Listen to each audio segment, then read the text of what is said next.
welcome to this episode of Retinal Realities, brought to you by Retina South Africa and supported by Roche Products. World Retina Week is observed from the 24th to the 30th of September this year and is observed in more than 40 countries to create awareness about various forms of retinal vision loss. During this time, we speak to people who continue to make a huge difference for the thousands who live with vision loss. Our host today is Sonia, and we are really privileged to have Leanne Hunt, author of What Every Blind Person Wants You to Know, as our special guest. Thank you. Thank you, Karen. So today we have the pleasure of welcoming an inspiring guest whose journey and work have made a significant impact in the lives of many. Welcome, Leanne Hunt, a South African author known for her remarkable book, What Every Blind Person Needs You to Know. This insightful handbook serves as a guide for friends, family, and colleagues of the visually impaired, shedding light on the unique challenges faced by those with vision loss. Leanne lives with Stargardts disease, a retinal condition that progressively leads to blindness. However, she has not let her condition define her limits. From self-publishing several books, volunteering at various non-profit organizations, studying her master's degree, and writing on a wide range of topics, Leanne's accomplishments are a testament to her resilience and passion. Let's dive into a conversation and explore more about her incredible journey. So welcome, Leanne. Hi, Sonia. Thanks for having me on the podcast. Thanks for being here. We're going to dive into a few questions. Let's start off with you telling us a little about your journey of becoming visually impaired and how this has shaped your life. Sure. I developed juvenile macular degeneration at the age of about 13. So I was at a normal high school and my eyesight was deteriorating throughout that time. By the time I got to matric, sort of age 17, I was diagnosed as clinically blind, which meant that I could no longer read normal text. But I did manage to go on to university. I did an English literature degree with English honors, and I used audiobooks for that. So Tape Aids for the Blind was the organization that helped me with that. And I could sort of see well enough at that stage to make my own notes and read my own notes back for exams and that kind of thing. Obviously, just having to develop my memory as much as I could. And then I think what sort of really concerned me at the time was, would I ever meet somebody and get married and have a family and everything? I was quite shy. It was difficult to identify people and get around, and I was not very confident. But varsity was good for me. I stayed in res, and so I got involved in a group of people who were really very understanding. I had a nice social life and I married, and we moved to the little town of Piet Retief and had two daughters who grew up there. And because it was a small community, I didn't work there. I worked when I was first married, but later on I didn't. I was a stay-at-home mom and I could manage fine in a small town. But when we moved to Durban, which was a much bigger city, I needed a guide dog. So we spent 2 years in Durban. I came up to Joburg after that, and then I got my first guide dog. So I've had 3 guide dogs since then. Recently, I have graduated, I think, to a white cane. It's impacted my life hugely in the sense that I haven't been able to drive, and I have to use screen reading software and all that kind of thing for managing. But on the other hand, I think I've learned to shape my life around it, and it defines my choice of activities. But, I try not to let it steal too much joy away from me, let's say. Yeah, I think it's always amazing how the body learns to adapt through whatever limitations it's going through. So I think your concerns and your journey, I'm sure lots of people will be able to identify with those.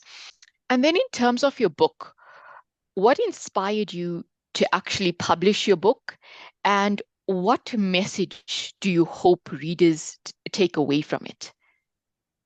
Okay, so I think, right from the time I left school, I wanted to actually become a writer. It was one of my great ambitions to write.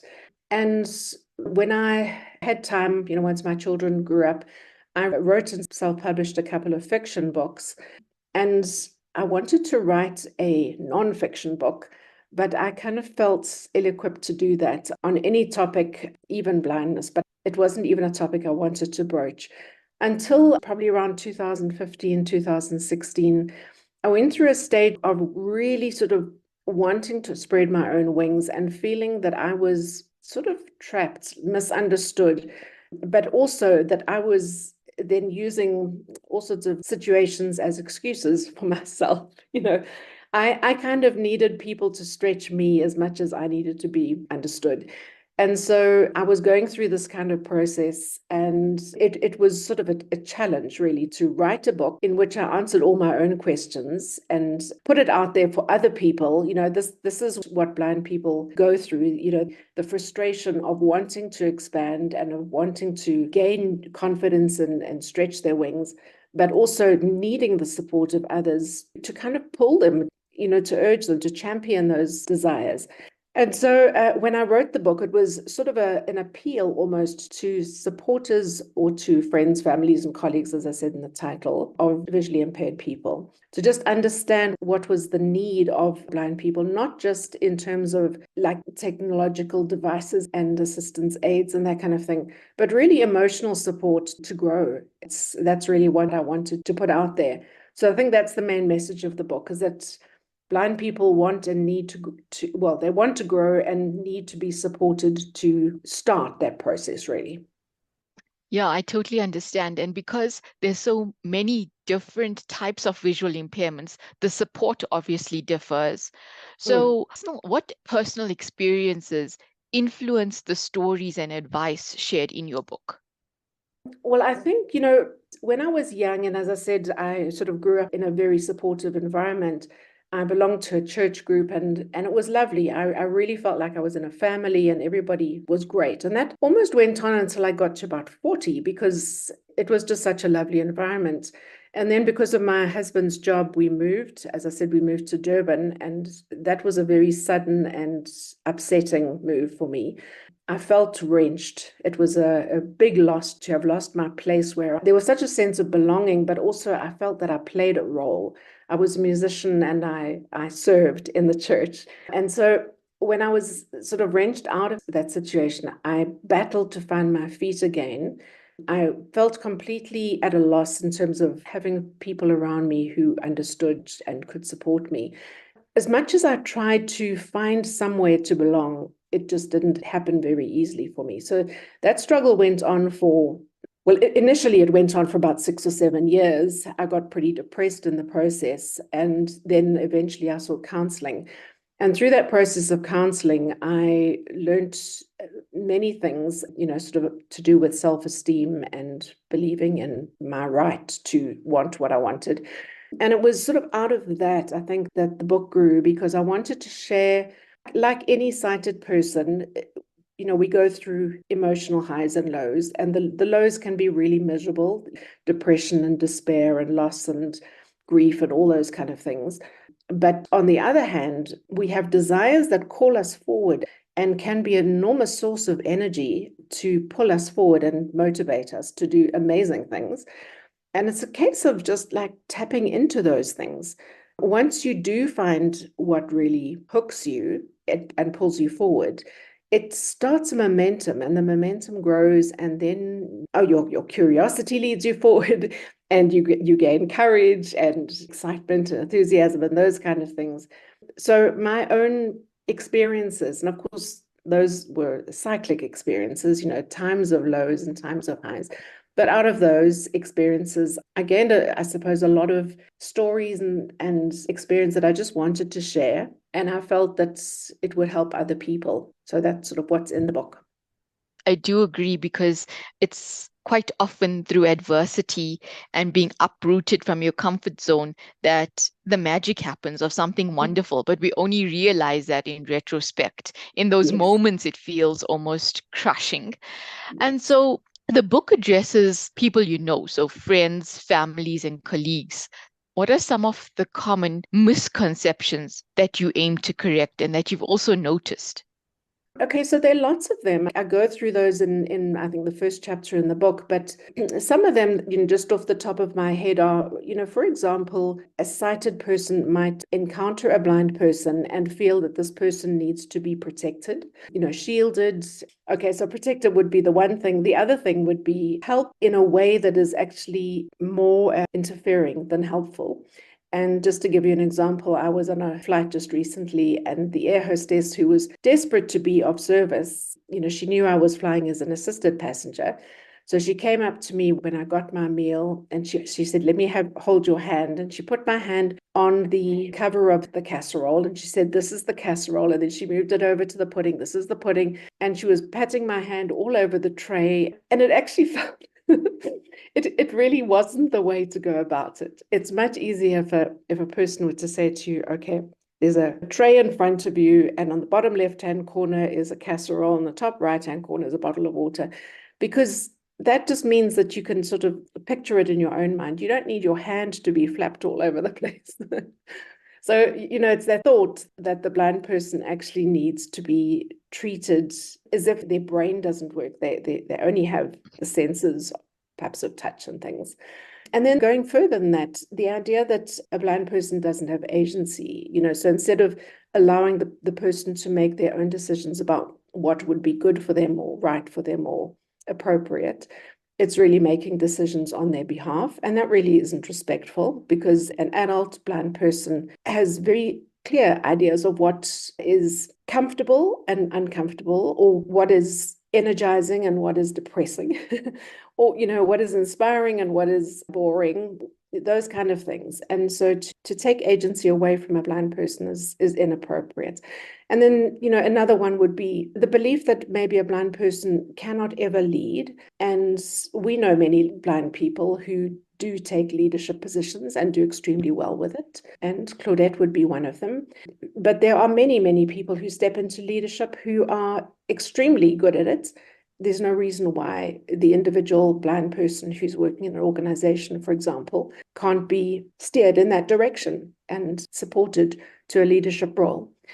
So those are just some of them. And it really is about giving the blind person the benefit of the doubt. And if they say they think they can do something, to actually entertain that as a possibility and say, "Well, let's see if it works. I'll support you." Yeah, I think definitely lots of people have these built-in perceptions, and it's only through education and advocacy that we can break those boundaries and actually give them a real sense of what it feels like. So you did mention living with a visual impairment can be difficult at times from an emotional perspective. And with all of these emotions and tough times you've been through, you've accomplished so many great things. What would you say has been your coping mechanism or tools that you use on a daily basis to navigate these challenges, to make your life easier and to build you up mentally on those days you're feeling really down? So, okay, on a practical level, I really rely on things like my screen reading software on my computer and on my smartphone. So just being able to, for example, dictate a voice message. The screen reading software is wonderful for editing documents when I'm busy writing and editing. Obviously, reading out the text as I go, and I can spell check and correct and all those kind of things. I can navigate the web, write emails, join Zoom meetings, all of these things. I do my studies online, so I'm online all the time, referencing books and getting things from libraries in PDF format and that kind of thing. The computer software is incredible. And when I think back to the time I was at school and varsity, I did my university in the early 80s, there was nothing like this. Even in the early 2000s, when I wanted to do postgrad study, the universities didn't have the amount of assistance for students that they do today. So it's really moving fast forward on all fronts. But as I say, the technology is amazing. On a very practical level, I have a little thing called a liquid level indicator, which is a little device that goes over your cup when you are filling your cup with hot water from the kettle, and it beeps when you get to the correct distance from the top of the cup. That one has come in very, very handy since my eyesight has got really bad. A lot of spilling happened before then. Also, several years ago, I was depending on other people for lifts to the point where I actually became pretty housebound. I didn't want to ask people for lifts. And then my husband and I discussed, and we realized that actually it would be better for me to buy a car and to employ somebody who could drive it for me. So at that point, and this is going back nearly 10 years, we employed a lady who could be a domestic worker and a driver for me. So she's more like a housekeeper. She does a whole lot for me and drives me around so I can get to places and attend doctor's appointments and take the dogs to the vet and all those kind of things. I can be pretty independent without having to rely on public transport. So those are most of the practical things. And then, on a mental or emotional level, I'm very aware of the fact that it's a lot of work when you don't see what's going on. It's a lot of work trying to follow the action, as it were, by using your other senses.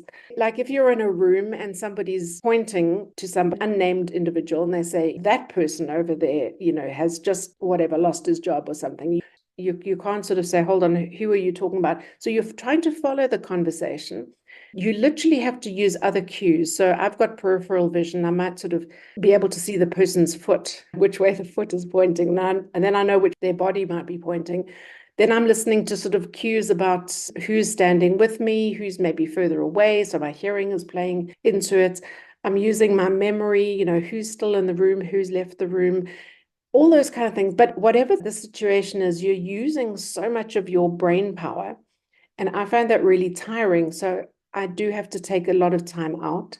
So I find that sleep, for example, have a good 8 hours sleep every night, sometimes more, on the weekend.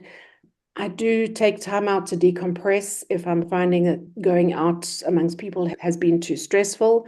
I make that a priority because if I get stressed out and rattled, I'm miserable to be around, but I actually get miserable myself, and then it takes me days to get back into some kind of sociable place. So really, I think mental health and just knowing yourself, knowing what is enough and what is too much, those kind of things is really important. Thanks for sharing those strategies that you use. In regards to using a white cane, what has been your relationship with that? Have you always used one? I know that we chatted earlier about that. Can you just share a little on that? Yeah, sure. I actually only started using a white cane last year. I'd used a guide dog for many years, and then COVID came and I stopped walking. I should have walked during COVID, but I didn't. That was probably laziness as much as anything else because everybody was staying home. But when it came time to go back out again, I found that my confidence had dropped significantly. So I didn't really want to walk my dog as much as I had before. I just then decided, well, I probably wouldn't get out and about much anymore. But then my granddaughter was born last year, and my daughter and husband live in Ireland. So I wanted to visit my granddaughter, and I particularly wanted to be able to stay a bit longer because my husband and I were going together, but then I wanted to stay on longer. And I knew that if I was going to be walking around with my daughter and she was going to be pushing a pram, I couldn't be holding on her at the same time. So I decided now is the time to get a white cane. I was quite nervous about it. In my mind, there was a stigma. I didn't like the mental image I had of a person walking with a white cane. And so I went to the Guide Dogs organization, which also has an orientation and mobility section. And they sent someone to my house to teach me. So it was quite an easy process because I was already familiar with listening to audio cues with a guide dog. It only took about 3 or 4 lessons, and then I was fully comfortable with the cane. But where I really realized how incredible it was at Christmas time when our family went away and we sort of all stayed in a big house that was completely unfamiliar to me. Lots and lots of people moving around and furniture being moved, and everything was pretty chaotic. I took my white cane and I was then able to navigate my way around the house, down the stairs, to the toilets, across the lawn, on the jetty to paddle in the dam, and all these things without having to sort of say to somebody, please, can you walk me to the loo, or please, can you take me onto the jetty? Then I just realized, no, this thing is actually a phenomenal device. And what was so amazing is that I actually didn't get the feedback that I expected, that this was a strange thing. My family, for one, were really, really welcoming. And they said, gee, that's fantastic. Now you can get around. And I felt so encouraged.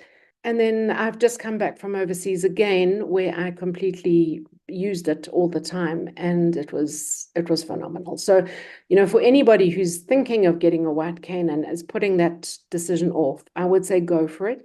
Because number one, it's a label to people that you are visually impaired. And if they expect you to rush, to be sort of hurrying along and you're walking slowly, they'll obviously understand why you're not rushing along.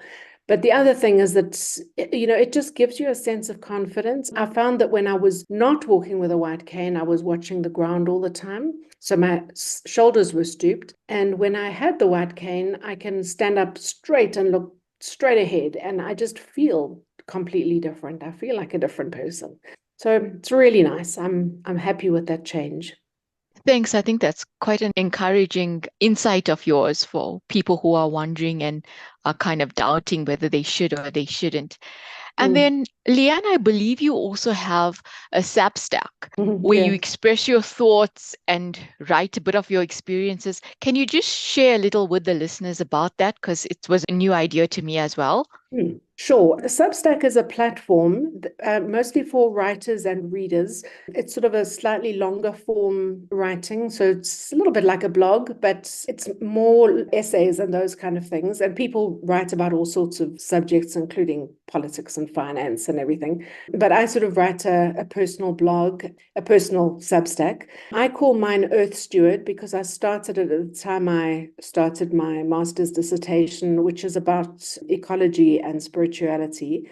So Earth Steward was the name I chose, although I don't always write about nature and caring for the earth. That's what I sort of thought I'd be writing about. But now I tend to sort of write about whatever has caught my interest in the week. And often it's about the subject that I've chosen. And then I'll bring in the fact that my perspective is a bit different because I need to, for example, navigate with a cane, or I'm unable to see what is going on, but I can hear what is going on. If it's gardening, for example, because I do enjoy my garden a lot. I don't do the gardening myself, but I love to dream up ideas and then get my gardener to help me carry them out. And then I love the birds in my garden. So if I write about any of those things, I'm really focusing on the hearing and the imagining as opposed to the seeing. So yeah, my Substack's been going for just over a year, and I enjoy sharing in it and building up my subscriber base. And if anybody wants to look it up, as I said, it's called Earth Steward, and it's on the platform called Substack. Thank you for that. I'll be sure to go read up some of your writings there. Leanne, in conclusion, what is your parting message for our listeners out there?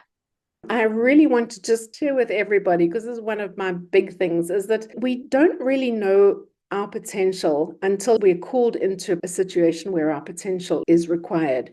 When a person goes blind, loses their sight, suddenly your other senses are called upon, or your resilience is called upon, or whatever. And somehow you find a way of rising to the occasion.